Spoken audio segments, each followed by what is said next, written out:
They're a sheer uplifting reminder that you don't have to live within the confines of what your mind sets up for you in daily life.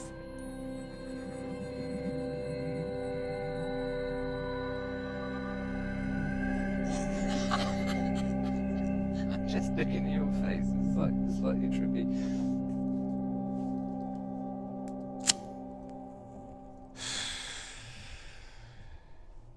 Literally right now, I would be quite happy going for a jog. A gentle sprint.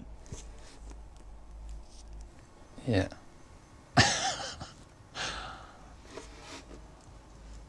Why would you want to go on a sprint?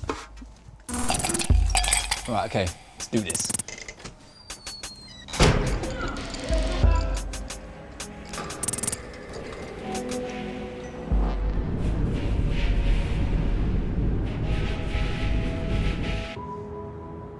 There's something very heartwarming about the psychedelic experience that reminds me of the goodness that's in the universe.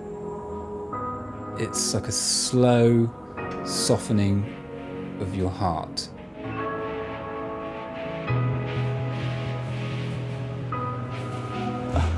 This is where we're at. Yeah, it's good to mooch about cities, man.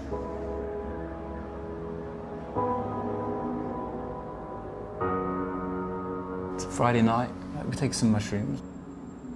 Not beating anyone up. Why is this against the law?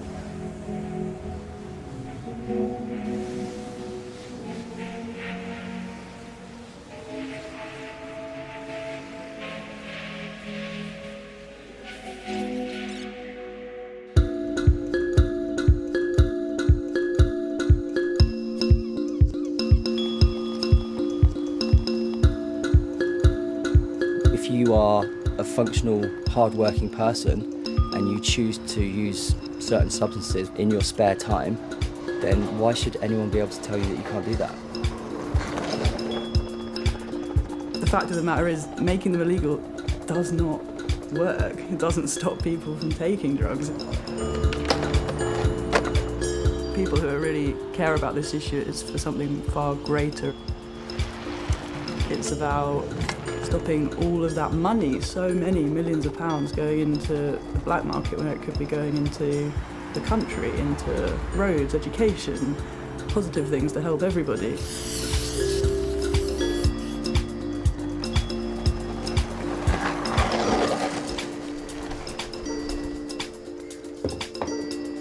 I'm a self-employed woodworker, and on top of that I work full-time doing timber frame construction. So this last 2 weeks I've crammed in, on average, about 14 hours per day. My friend Freya, she started a clothing company about 2.5 years ago now, and the clothes are really, really popular.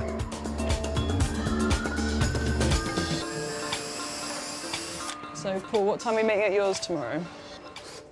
I've never ever been with you on your birthday before. What? Yeah. I think we're just going to go to a nightclub. Yep. And then back to the house and drop loads of acid. Drop tiny amounts of acid. A quarter of a tab at a time, I think. It's probably the order of the day, isn't it? I find microdosing it is much more manageable. Yeah. I mean... You're not necessarily out of it in any sense. No, not at all. You're completely lucid. You're just there. Everything's brighter and more vivid and more hilarious. I don't know if it's technically microdosing what we do. Well, a quarter of a tab. It's just a very small amount. It's a small amount, yeah. Do you remember that first time that we were hanging out, Freya? Yeah. When I met you, you were in the process of being arrested. Well, I think I had been arrested. You've been arrested. You're in the process of being charged. Charged, yeah. I'd been to 11 festivals and I'd been like selling drugs at every single one of them and got away with it. And obviously pushed my luck and the universe just said no. And I got caught with an ounce of MDMA, 30 hits of 2CI, 7 grams of ketamine, all individually wrapped up. But I mean, that particular experience taught me a lot about what not to do, i.e. sell drugs, because it's just a dead end, isn't it? I know I don't sell drugs, I just take them every now and again. It's way more fun. Yeah.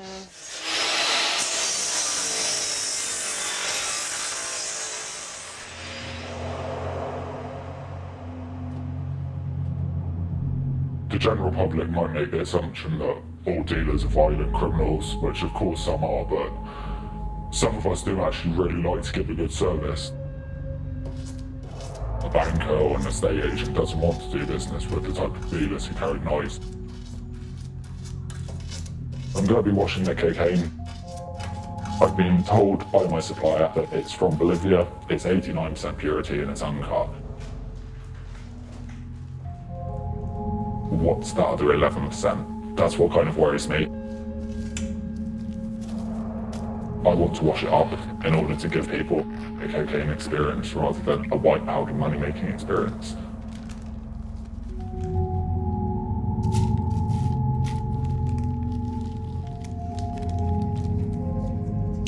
Really all that we're doing is cleaning it up to make the drug purer. I honestly actually care about people getting decent drugs at a decent price and not getting mugged off.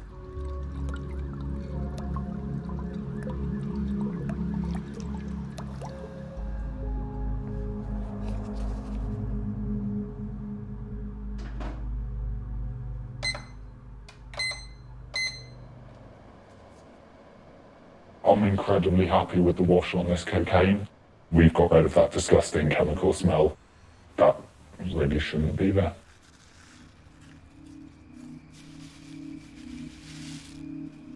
This cocaine, I'll be selling it for £80 per gram. There's a lot of people who sell significantly worse coke than this for like £100 a gram. Just because you're paying a lot really doesn't mean that you're getting a good product. It possibly just means that your dealer's a greedy bastard. The vast majority of cocaine use is just sociable cocaine use. It's not problem cocaine use whatsoever. It can also be an escape, and that's when it becomes a negative cycle. But people need support through that. They don't need criminalisation.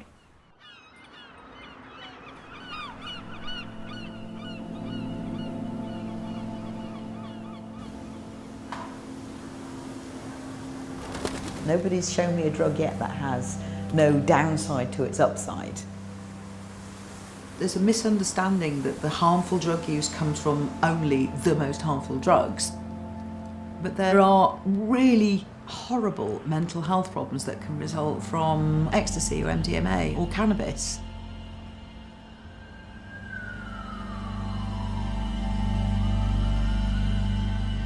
I work in the brief interventions team, Okay. which specifically works with anyone that uses recreational drugs problematically. Right. So anything that's not heroin, crack or problematic alcohol. There are lots of different drugs that we work with. So Yeah. if you've got cocaine, if you're using it daily, you're depleting the sort of happy hormones in your mind. You're losing your serotonin, your dopamine very quickly. It costs a lot of money.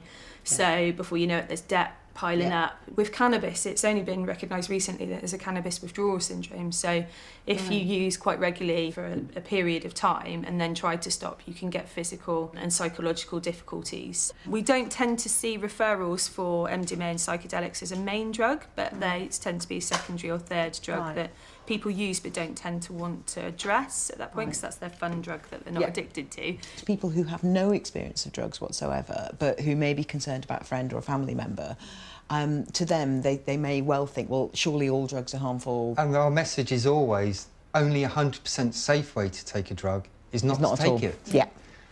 But if someone has the information, knows the risks, and is able to make an informed decision, that's their right. With my team, we have a lot of people that use recreational drugs quite effectively, you know, and live out a functional life of working or going to uni or so on.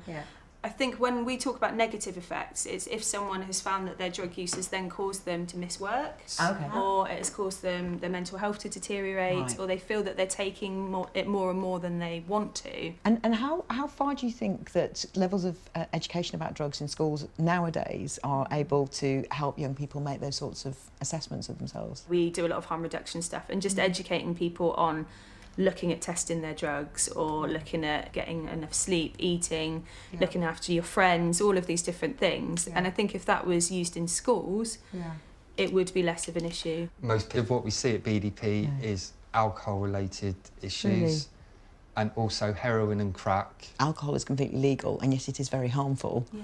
But I can get access to good information about it much more easily. And alcohol always stays as alcohol, whereas if you look at pills and MDMA and the purity levels that have gone up in the last couple of years, if we don't have that education out there to show people and put that harm reduction in place, the likelihood is there will be more deaths.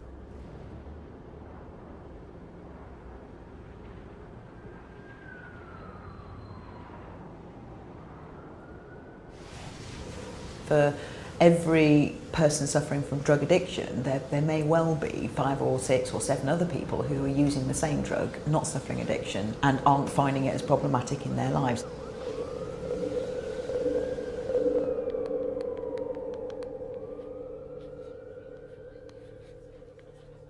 Wow, this is such a huge amount of speed. I definitely don't need all of this.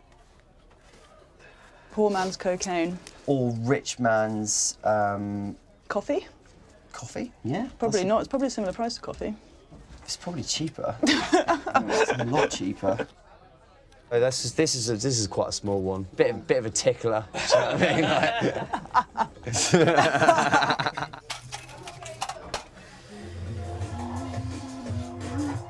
Do you want some speed for it?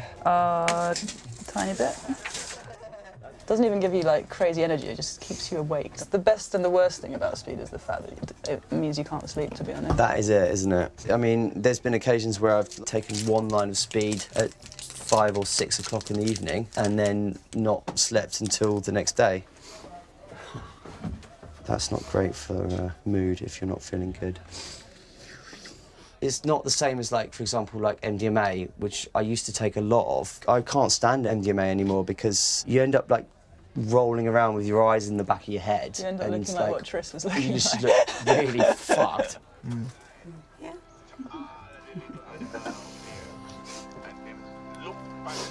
I feel tired, but I feel great. Is that because you took half a pill? No. Do you want some speed? No. I do. Yes, I take drugs, and I absolutely love it. Let's do this.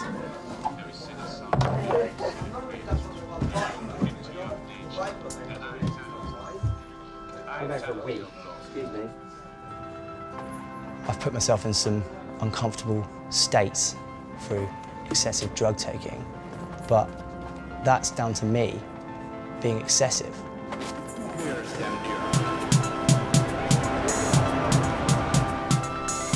It's quite a liberal attitude to drugs, especially in Bristol.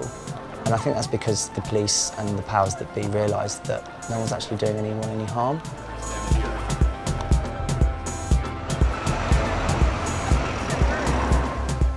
Every weekend people go out and party at clubs all over the city. By criminalising drugs, you criminalise a big chunk of the population.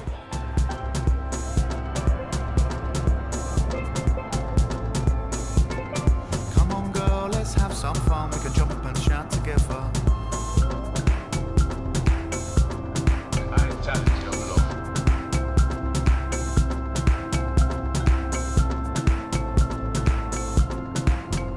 It's fun and you have interesting experiences and it opens your mind.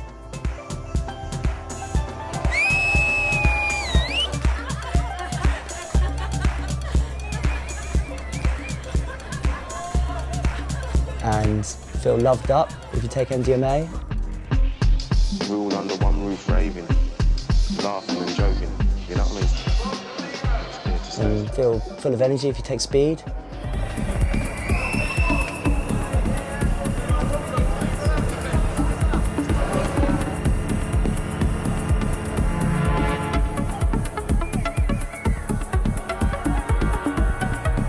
Some drugs are harmful in excess. Some drugs are habitual and therefore are taken to excess.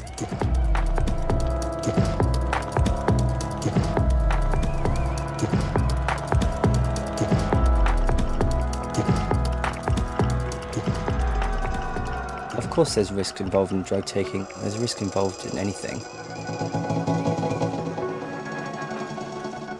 People should be careful. It's not something to be dabbled with lightly.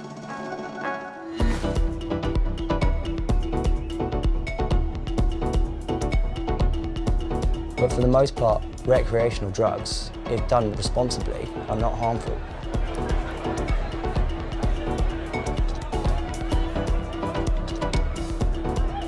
You can't possibly police and enforce a law which nobody's interested in adhering to. This is the most ridiculous thing I've ever come across, and I've come across a few, but that is definitely up there. Pete, catch! Go on. Pete can't catch! Yeah, that'd be weird, wouldn't it? Oh God, Pete, careful of the oncoming traffic. God. Off he goes. Young man dies in a swan accident on longboard. Drugs implicated.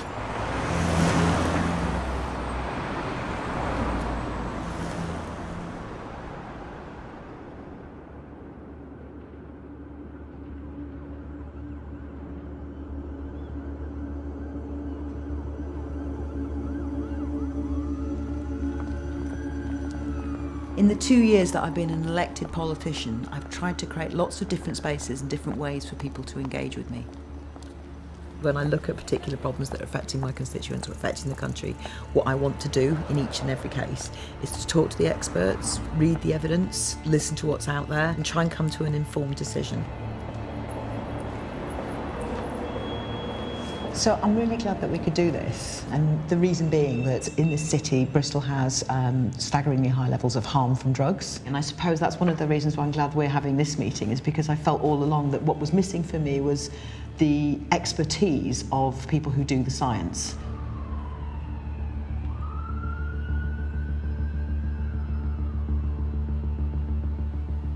I was surprised that you agreed to see us, to be honest. You know, drugs is it's a topic that MPs would generally like not to be engaged with, would generally like not to be challenged by. A mother close to me cried pretty much every day of the last 20 odd years of her life because of the death of her middle child to heroin. And it haunted me, and it haunts me still, that she was suffering the harms of drugs long after he was, but so were his children who didn't have a dad. And so was he. You know, something was clearly badly wrong. We don't seem to have managed yet, as a country, to have an evidence-based approach to policy making on drugs. The thing about the Misuse of Drugs Act is it's 45 years old, and it's exactly the same as it was the day it was written 45 years ago. Is it really? Well, and there's been tweaks here and there, but essentially everything's illegal apart from alcohol and cigarettes, and here's how we classify them as which are more dangerous than others. Now, I can't think of any other socio-political policy that's not changed in 45 years. We've completely overhauled the education system, the judiciary, health, you know, endless revisions of these policies in line with evidence-based practice as it emerges. Yet, the Misuse of Drugs Act, it's completely not fit for purpose. We need to decide what are the goals of our policies. And one of the great disappointments is that both this current government and the previous Labour government, in their strategy, they never had reducing harm. Harm reduction was never used. The continual mantra was, we must reduce drug use. Most people use most drugs without coming to great harm most of the time. So what's the difference then between drug use and drug misuse and addiction? And what I bring to this is trauma and child abuse and poverty and social exclusion and poor education and poor housing, a lack of opportunities. Those are the factors that turn a drug user into a drug misuser. But so many people turn to drugs or alcohol because they can't get any other services. You know, it's the only way they can really deal with this sort of chronic, ongoing pain they have. The idea that if drugs were softened or regulated, we'd all be high all the time, it's just utter fiction. There's no evidence to suggest that would happen at all. Well, it's better. There's evidence that it doesn't happen. Yeah, there's evidence that it reduces. It doesn't happen in the Netherlands, where cannabis is legal. People aren't stoned all the time. They use less cannabis because, again, the black market is driving cannabis use here. So Portugal, 15 years ago, decriminalised personal possession of all drugs. They did it for economic reasons, because the prisons were filling up and they wanted a new strategy. In those 15 years, deaths from heroin in Portugal have reduced to 1/3 of what they were before, because heroin addicts get treatment, they don't just get put in prison or they don't get just punished. In Britain, over the same 15 years, we've increased our heroin deaths by over a third, because our policy is simply to punish rather than treat. That sums it up. Imagine a little shop out there now selling cannabis, ecstasy, amphetamine, magic mushrooms, LSD. Now, if you say that to most people, they find that an extraordinary thing. They couldn't imagine it. That would be terrible. But then I say, well, OK, so where are these drugs now? Well, the truth is, they're not in a little shop there. They're in that kitchen over there where someone's bagging out bags of cocaine with a couple of 3-year-olds on the floor. There's 2 people sitting in a car there selling ketamine. There's a man in the pub just there selling heroin. They are everywhere. The drugs are already in our society. We can't keep doing what we're doing now because it isn't working. At the moment, it feels so alien that we could change it. But just imagine if we changed it, we had regulated drugs market, and actually it worked.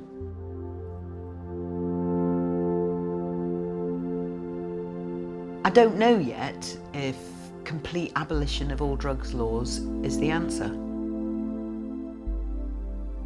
Let's say all drugs were legalised. I'd still have to explain to the next mother of a child that died why I'd decided that it was okay to legalise drugs.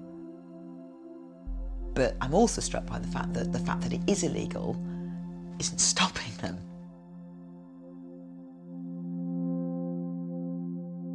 The people like me that are saying drug policy needs reforming are not saying it so that we can all take more drugs. We can take plenty of drugs, that is not the issue.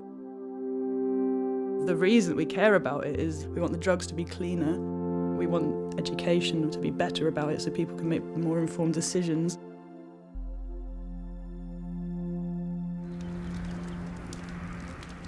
Thank you for everything. You're welcome. Thank you.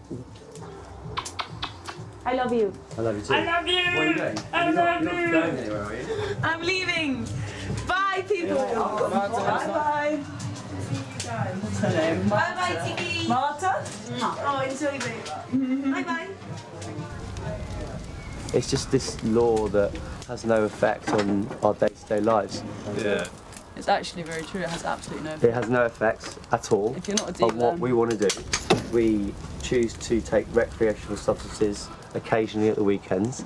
It gives us really amazing experiences in a way that you don't when you're not on drugs because your inhibitions are so incredibly lowered. Don't you think that's a problem? I mean, the fact that we're so reserved that it actually takes drugs to open up to that extent. What if you really enjoy your job, but you also really enjoy having fun at the weekends, and it's just like kind of... But I do both. There's a real tension there. Like, it's very difficult to stay up all night taking drugs, or all weekend, and then go and perform well at work. I do that. Okay, it depends what job you do. I'm not saying the drugs themselves are great, they're just In a fact, tool. sometimes they're not, but they're a tool to get somewhere that perhaps we could get without the drugs in a different... When is that ever going to happen? Yeah, not in our society. Not. Do you know what Martha said? She said she's amazed and surprised at how much more people in England take drugs than in Spain. Really? And I think we that's... do like to smash it in this No, country. honestly, we take way more drugs in England than in most... Yeah. Binge drinking, binge drug taking, Yeah. do everything People to are excess, yeah. Smash it. Why? It's part of Because we're our... so reserved. I think it is partly that. Do you know what the Spanish have that we don't? They have a much closer knit sense of community, Right. family. That's true. I feel like you're my family. But we only know what we've experienced. Maybe there's other people that feel the same element of closeness without ever having tried any drugs at all.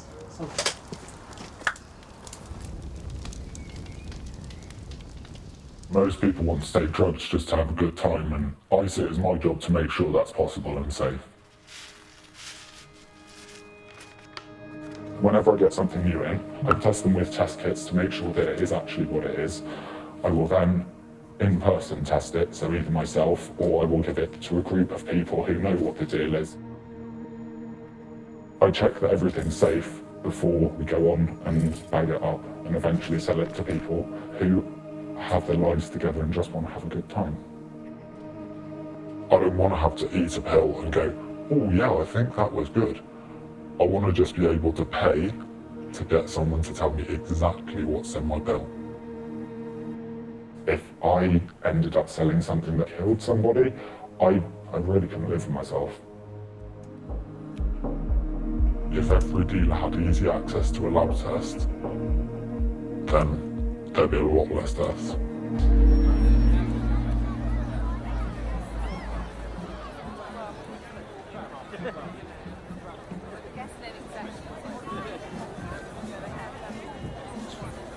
Most of our typical weekends in the summer are in fields, that's our jobs. Some weeks we'll work sort of 70 hours on the shop. Not partying constantly, you're working and you have some responsibility, but you still get to enjoy the carefreeness and the letting loose.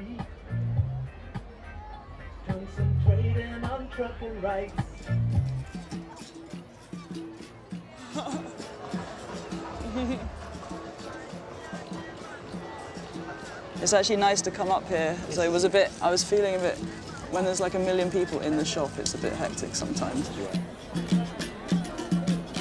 It's just like any other festival, really. People come here to have a good time. Some of them want to take drugs. Nobody's really looking down at you or frowning at you, and it doesn't really feel like anything's being done that's wrong. We know drug policy doesn't work. Pretty much every single person at this entire festival is on the same page as far as like that those laws are just wrong.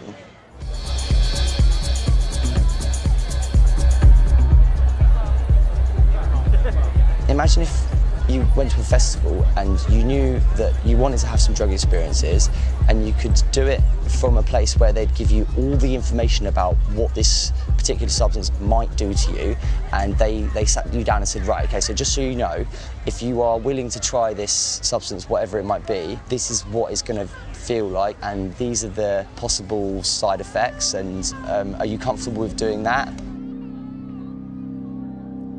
There are these places already where you can go and get your drugs tested, find out exactly what's in them. It's happening at lots of festivals around the country already.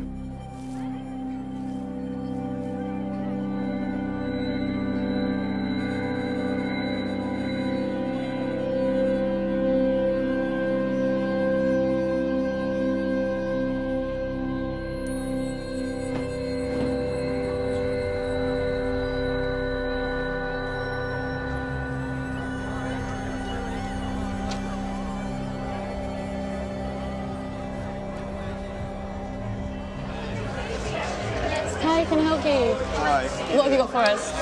Do you think it's MDMA? I've been told it's ecstasy. I would imagine it's probably cracked with something. What was the logo on it initially? It was an emoji. An emoji? With cross eyes. And you've not taken any of this batch? I haven't, no. Okay. Yeah, that's good to me. The wait's about 2 hours. Yeah, Yeah, fantastic. And that's it. Okay. Cool. Cheers.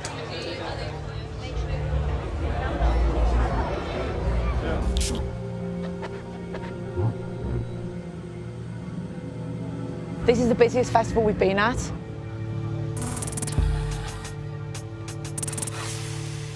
Yesterday we were conducting 1 test per minute.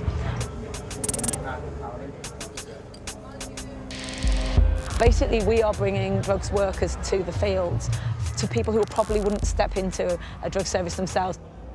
So with the kit, if you can take a spatula end full and pop it in this bag. Most people that we see are in the 18 to 25 age group. I think it's a good idea if we can engage people earlier on in their drug-taking career, then we think that's a really valuable service.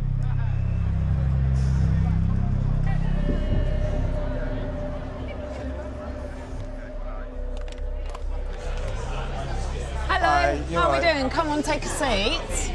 My name's Becky. Hi, nice Becky. To meet you. I'm Joe. You don't need to tell me your name, but that's really kind of you. Thanks, Joe. So what do you believe you've given us to be tested? Emoji ecstasy tablets, yellow. And do you know if any of them are from like the dark web? Or? Most things are these days. Sure. And have you ever had a negative experience? On MDMA? Yeah. No. No. I've had a negative experience with mushrooms once. Sure, yeah. But I was taking the piss. I took about 700 in Cornwall. Yeah, and it was cheap. The MDMA content we found was to be a high content. So we have a grading system of 1, 2 and 3, and it was grade 3. So what we'd really advise people doing when it comes to sort of high content MDMA pills is starting with a very small amount. Incremental, yes. This kind of thing helps to actually deal with it and accept the fact that people just want to have a good time. Yeah. when people are dying year on year at festivals, something's got to be done. Something's got to be we done, can't yeah. just let that happen. Thanks a lot. See you later, Joe. Cheers. Take care.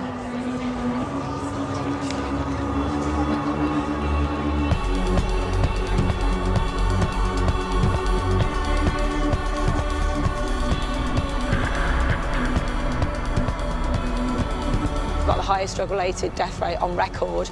Last year, 63 people died from ecstasy-related deaths, and 6 of those were at festivals. It's gone up 8-fold in the space of 7 years.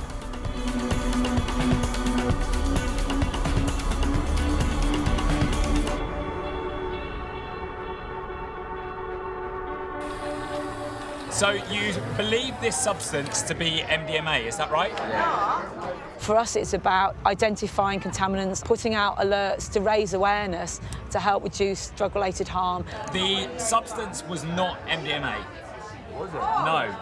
It was a compound called N-ethyl pentylone, which has a very similar appearance to MDMA, but it's actually a distant relative of methadone.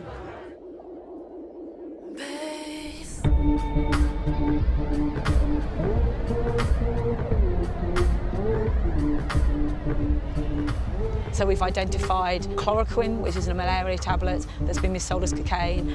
We've identified boric acid, a household cleaning fluid, and pesticide. And we've identified 100% concrete that's been missold as ecstasy.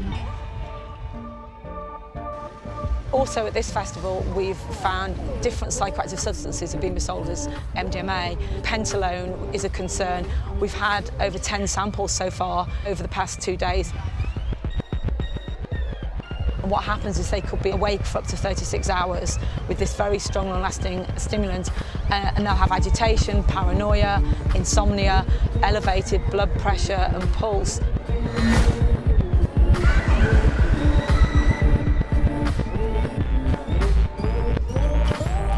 We're not encouraging or increasing drug use, we're actually trying to identify and establish and decrease drug misuse.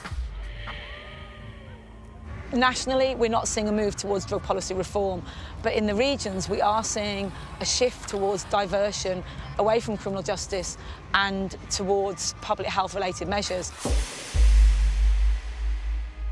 And what's really interesting is this is already happening in the UK. It's happening in festivals, but I think it would be good if we could formalise this in terms of the Misuse of Drugs Act as well.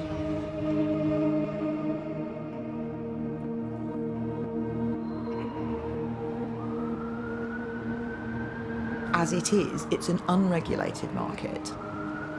There's no laws protecting somebody who wants to take a pill of ecstasy at the weekend. They don't know what they're taking. Is there a particular vision that you've got of what you want drug and alcohol services to look like as the Commissioner? We've got a pretty good understanding of the needs of the population here in Bristol. We've still got a particularly large issue with heroin in this city, and increasingly, issues around club drugs. Fiona, could you tell me I know it's a thing called The Loop, but what is that exactly? Yeah, it's a not-for-profit social enterprise that we set up in 2013. If people have any substances of concern, they can bring them, and we'll conduct 4 different tests, and it will say what's in the substance, the key ingredients, and also it can give an indication of the purity as well. In relation to ecstasy, we've got a specific type of analysis which will say how much MDMA is in an ecstasy tablet. At the moment, very high strength is a particular concern. We had stuff a few months ago in Bristol marketed as Darth Vader, and we had that tested and that was 270. So really, really very high potency stuff. And what are the consequences of that? Ecstasy-related deaths are increasing in the UK. We don't really know all the full reasons for that, but we suspect part of that is the fact that ecstasy tablets have got more MDMA and so they're stronger. Yeah. With illegal drugs, nobody knows what's in the illegal drugs. And I suppose the unique thing that drug testing can do is it makes that connection between what people think they've bought and what they've actually bought. Yeah. We identified boric acid was being missold as cocaine and 100% concrete of being made into ecstasy pills and were being sold on site. I want people to know if there's concrete in things they're about to take. We asked people at the end of the intervention, would they like us to dispose of any other drugs they've got on their person? Right. And 1 in 5 people said yes and gave us drugs to dispose of because they didn't want to take them. So we're taking drugs out of Sungulate. I mean, I love this idea. I'm fully behind it. I think it should be happening everywhere. What's the long-term outcome of there being drug testing available? Is there any way of measuring that? In Switzerland, Austria and the Netherlands, they have very good early warning system, red alerts, An example I give of that was the red Superman tablets, and they put out a red alert and nobody died in the Netherlands. But in the UK, we didn't have a national public health alert and 4 people died. I get what you're saying completely, and I am actually, I'm convinced of quite a lot of things need to change in the way we treat drugs in this city and this country. If you were going to start from scratch and create drug laws now, knowing what we would do now, we would not create them out there as they are now. Well, They make no sense. we just make alcohol and tobacco illegal. Yeah, or we'd do that. There are 3 big things that are on my list as a policymaker, and one is about decriminalise possession, and then testing, enable testing to happen. The third thing is about illegality. Should I not be able to purchase my drugs legally if I know that they are well tested, well regulated? If I'm going to purchase them, is it not better for everybody if I purchase them in a safe environment? I think that may be it's a harder leap for a people to make. huge step. Yeah. I am going to do my best to try and make this a political priority for government. It's not my government, but that doesn't mean I can't try.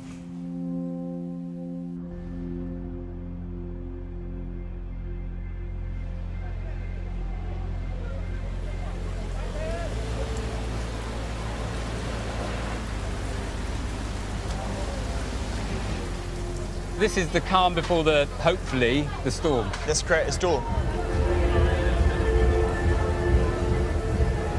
After 8 years of doing this, yeah, I'm yet to feel like I fully know what I'm doing. I've got the tunes, Brew. I've got the tunes that we need. Yeah. Yeah. Okay. Yes. All right. There was a lot of love in the house.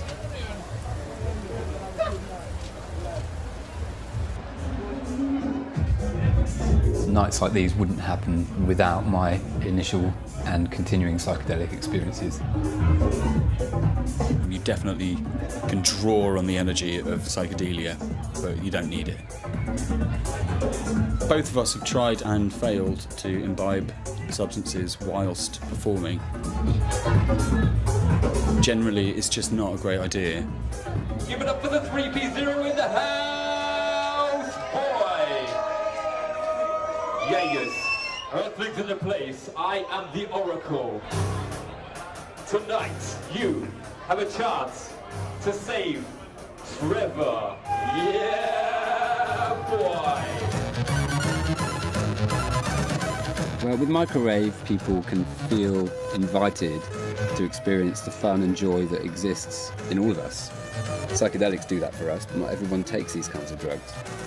We're about to play the challenge called Creepy Neighbor. Which one of you is the creepiest?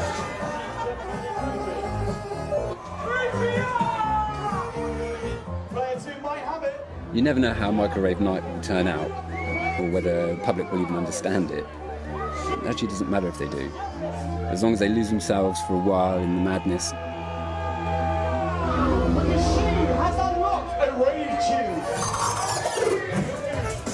We're giving people an excuse to give reason to their celebration. They're saving the galaxy or the planet from a robot invasion threat. Are you ready for battle? Earthling, are you ready for battle? The robots are going to attack.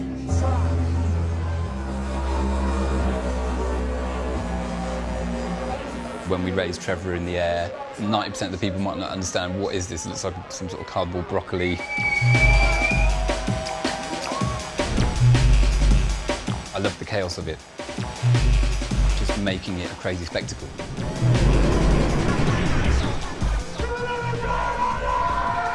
Opportunity to raise their fists in the air and say, yeah, we defeated the robots.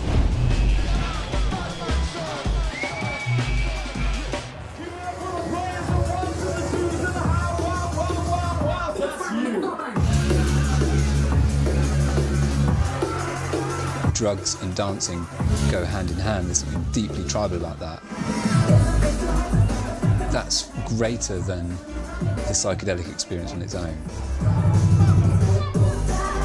I allocated a certain wedge of my personal energy to putting on parties.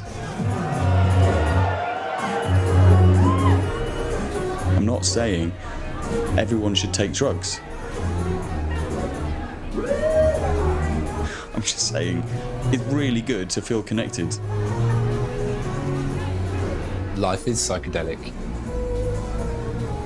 Without psychedelics, we wouldn't be putting nights on like this. This is not going out. You know how to protect Trevor, and you guys know how to rave.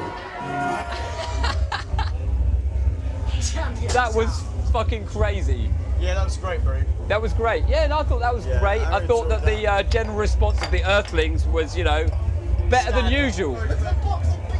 Well, that's what it's all about, guys. Yeah.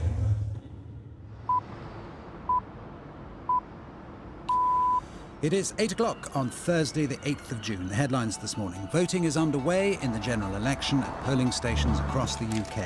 Oh, yeah. Do you have your polling card? No. Okay, no worries. Millions of people will cast their votes today in the general election. Polling stations across the UK opened an hour ago and will close at 10 o'clock tonight.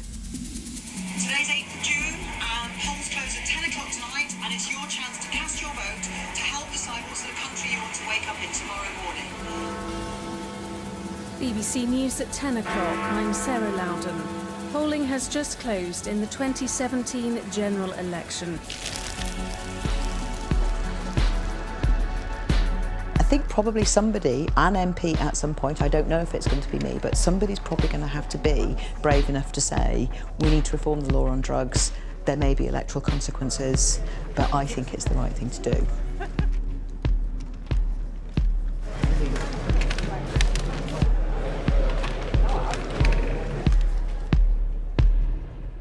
At the election held on Thursday, 8th of June 2017, the number of votes cast for each candidate is as follows. Debbonaire, Thangam, Elizabeth, Rachel, Labour Party, 47,000...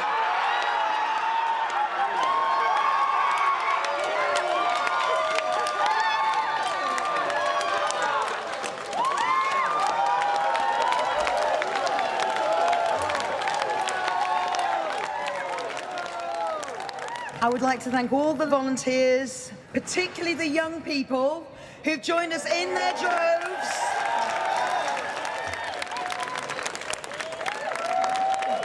Yesterday, Bristol West voted for progressive politics loudly and clearly,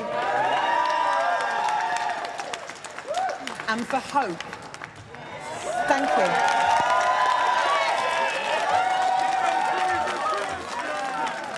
The housing crisis and the schools crisis are the two things at the top of my list. There are too many people who are sleeping rough on our streets. There are too many people who are hidden homeless. This must stop. The difference between being elected and not is huge. When you are a politician, I do get to stand up in front of the Home Secretary and say, what are you doing about drug law? And it's one of the things that I will be pushing them on over the next few years.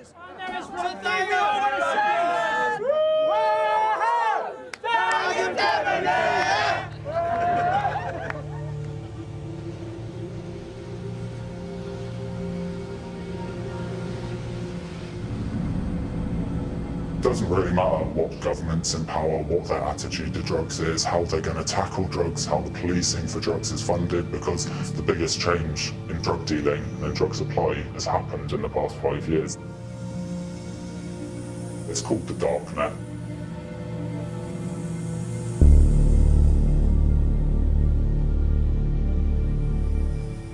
No one ever predicted it would actually take off in the way that it has. Really, it's a train that's already got going and there's no way of stopping it.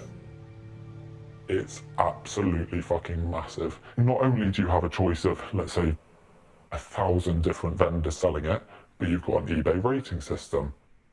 Vendors who are not legitimate, who don't send out what they say they're sending out, will be outed incredibly quickly and people won't buy from them. So here we go, he's essentially not sending out the pills that he said he is. So someone is very pissed off. He's got a lot of bad reviews that says absolutely no way that I would buy from this guy. You've got to be able to work out how to use encryption tools, and you've got to be able to work out how to purchase bitcoins without identifying yourself. If you can't work out how to do that, I would really suggest that you just stay far away from the darknet. It is a bit of a hub for criminals. You've got to think about what you're funding, you know, whether you're funding people trafficking, whether you're funding prostitution rings, whether you're funding debt collection through violence, all kinds of things. You're never going to stop drug dealing on the dark net. But what you can do is you can stop criminalising end users who are doing absolutely nothing wrong whatsoever.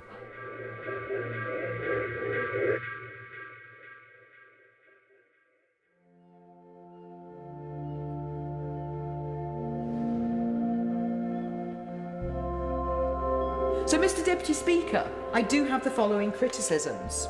The aims do not include an explicit aim of reducing or ideally eliminating premature deaths caused by drug use, and I would really like to see that front and centre of the drug strategy. The organisation The Loop showed me one of the huge life-saving benefits of being able to test drugs such as ecstasy in clubs and festivals. And I want that full protection of regulation, education, testing and a licensing regime. There definitely are negative aspects to drug taking. I've experienced them myself. Along with the highs, there are definitely lows. But in the long run, if drugs were actually legalised and regulated, then it would be a hell of a lot safer for everyone involved.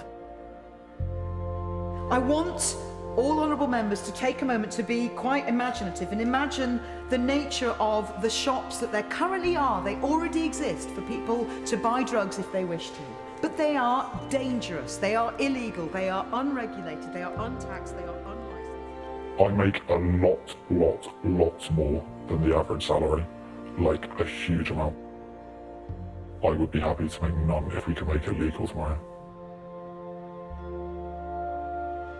I'm not suggesting that we should jump straight away to full legalisation of all drugs. I'm simply raising the importance of considering whether and how to revise and review the legal framework for all drugs.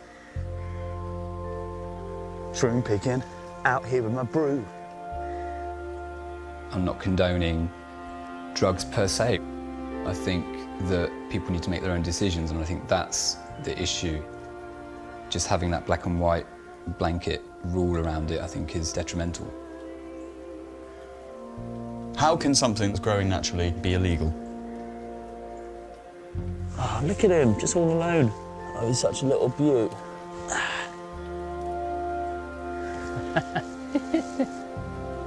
Look toward the light, my son.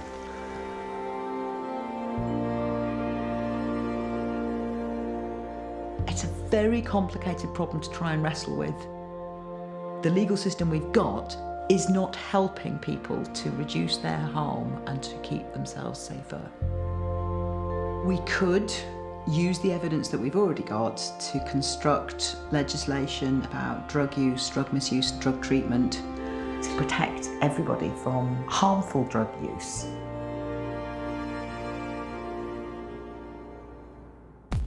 For a free poster with information about drugs and their effects on society, call 0300 303 3554 or go to the address below and follow the links for the Open University.